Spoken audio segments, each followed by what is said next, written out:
আজকে আবার কটা ওলকপি কাটবো। দেখো কত সুন্দর হয়েছে আমার ওলকপিগুলো। দেখো আজকে আবার কটা কেটে নিই, না কাটলে না সব নষ্ট হয়ে যাবে, বুড়ো হয়ে যাবে, তখন আর খেতে পারবো। এত সুন্দর কপিগুলো খেতে, বন্ধুরা কি বলবো, নিজের বলে বলছি না, দারুণ খেতে। সাইজ ছোট, কিন্তু সাইজ ছোট হলেও কিছু মানে কি বলবো, দারুণ সুস্বাদু আর কি। এই একটা টবে দুটো তিনটে করে হয়েছে, তো ওই জন্য একটু কাটতে হবে ছোট ছোট থাকতে।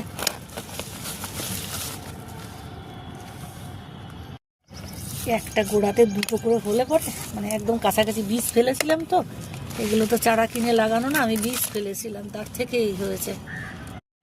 একই জায়গায় দুটো গোড়া, কাটতে একটু অসুবিধেই হয়, সাবধানে কাটতে হলো আর কি। দেখুন একটা টবের মধ্যে কতগুলো হয়েছে, না কাটলেও দেখো, এইটা যদি না কাটি ওই যে ওইগুলো হবে না যেগুলো আছে। একটার ভিতরে কতগুলো, আর এই ছোট জায়গা তো কাটতে একটু অসুবিধা হয়। দেখুন টবের মধ্যে এখনো তিনখানা রয়েছে, যদি না কাটি ওগুলো বড় হবে না।